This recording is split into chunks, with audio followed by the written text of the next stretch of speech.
Fake HOA VP stole gear out of an Army Recon vehicle. My name's Logan Bennett, and I used to think home was the one place you could let your guard down. Turns out, sometimes the real battle starts after you leave the field. I moved into Fairview Estates 6 months after returning from deployment. It was a sleepy-looking neighborhood, well-manicured lawns, white fences, and kids on scooters. It seemed perfect for someone like me trying to adjust back to civilian life. I drove an old Army Recon Humvee modified just enough for personal use, but still carrying that unmistakable military look, scuffed paint, rugged frame antennas. The first week was peaceful until I met Derek Sloan.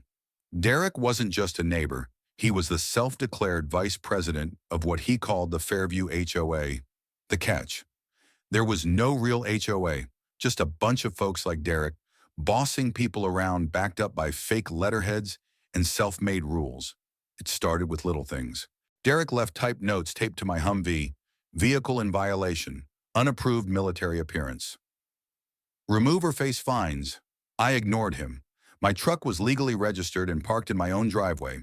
Next, Derek escalated. He left fines in my mailbox, phony tickets demanding hundreds of dollars. My neighbors warned me he'd done it before targeted newcomers bullied them until they paid or moved out. But this wasn't just about me. That Recon vehicle wasn't just metal and bolts. It carried a small amount of still-commissioned gear stored inside. Nothing classified but valuable SATCOM equipment, comms kits. Stuff I was responsible for maintaining until it was returned officially. Stuff I couldn't replace if it was lost. One Sunday morning after a long night shift at my new security job, I came home and immediately noticed something wrong. The Humvee's side hatch was slightly ajar. Inside, the storage unit had been ripped open.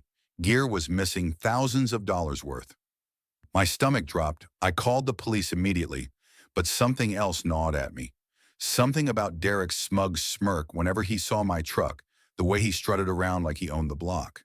So I checked the motion sensor camera I had installed on my porch, and there it was, clear as day, at 2:17 a.m.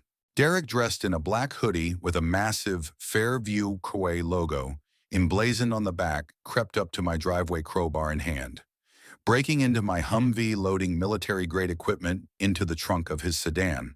I didn't wait. I uploaded the footage to social media with the caption, "Fake HOA VP caught stealing from Army Recon. Vehicle share."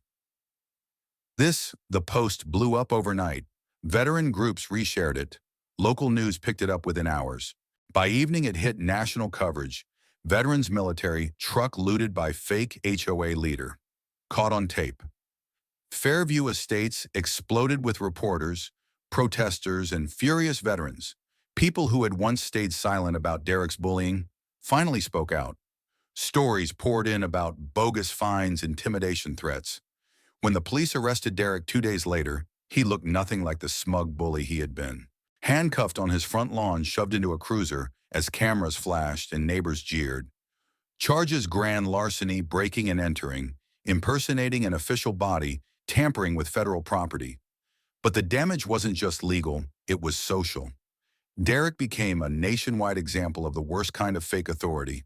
The footage of him sneaking around with stolen gear aired on every major network and Fairview Estates. It changed almost overnight. The fake HOA collapsed. A real community association was formed with elected vetted members. I was asked to join their new neighborhood watch committee this time to make sure no one abused their neighbors again. Some days it still hurt. That feeling of betrayal, of having to fight for dignity even after serving your country. But I realized something deeper too. It wasn't about the truck. It wasn't even about the stolen gear. It was about standing your ground off the battlefield too. My Recon Humvee is still parked in the driveway, battle scars, bulletproof frame, and all. And across my front porch now hangs a small wooden sign carved by a neighbor and gifted to me after everything settled down. It reads, "Real respect is earned, not demanded." Every time I see it, I remember, sometimes you don't fight for land, you fight for your right to belong, and this time home fought back with me.